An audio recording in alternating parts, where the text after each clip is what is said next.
ये शहर कभी बहुत सुंदर हुआ करता था, लेकिन अब वहाँ की हवा में जहरीला धुआं घुल गया था।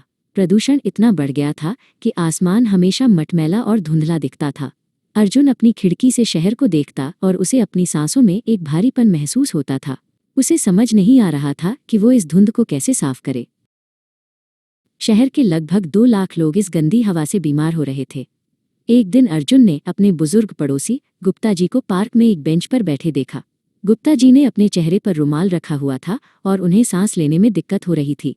बेटा अर्जुन, पहले यहाँ से दूर के पहाड़ भी साफ दिखते थे, गुप्ता जी ने धीरे से खांसते हुए कहा। अर्जुन को उनकी बातों में छिपा दर्द महसूस हुआ। अर्जुन ने तय किया कि वो अब चुप नहीं बैठेगा। वो कोई हंगामा नहीं करना चाहता था, बल्कि शांति से अपनी बात सरकार तक पहुंचाना चाहता था। वो अपनी मेज पर बैठा और एक सादा सफ़ेद A4 कागज उठाया। उसने गहरे काले अक्षरों में लिखा, प्रिय सरकार, कृपया DLA को प्रदूषण से बचाएं। ये एक छोटा सा कदम था, लेकिन इसमें बहुत बड़ी उम्मीद छिपी थी। अगली सुबह अर्जुन ने उस कागज को अपने नीले कॉलेज बैग के पीछे टेप से चिपका दिया। जब वो सड़क पर निकला तो उसे थोड़ी झिझक हो रही थी। रास्ते में उसे उसकी दोस्त मीरा मिली, जो बस का इंतजार कर रही थी। मीरा ने जब अर्जुन के बैग पर लिखे उस संदेश को पढ़ा तो उसकी आंखों में हैरानी और प्रशंसा के भाव आ गए। कॉलेज पहुंचते पहुंचते कई लोगों की नज़र अर्जुन के बैग पर पड़ चुकी थी। लंच ब्रेक के दौरान मीरा अर्जुन के पास आई।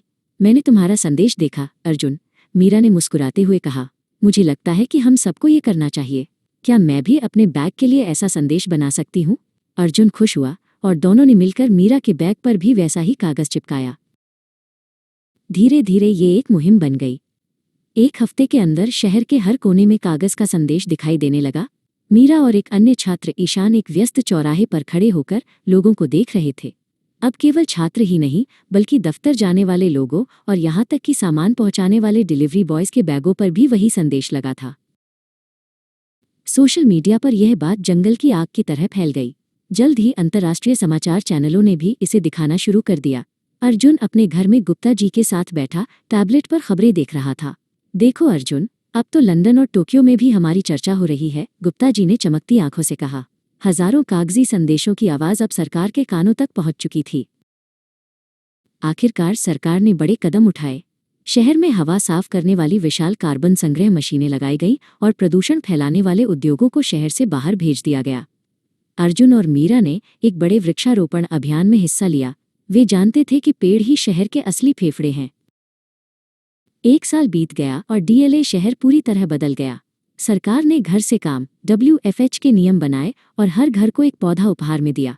मीरा और ईशान शहर के मुख्य चौक पर खड़े थे। अब ऊपर देखने पर वो पुरानी धुंध गायब हो चुकी थी।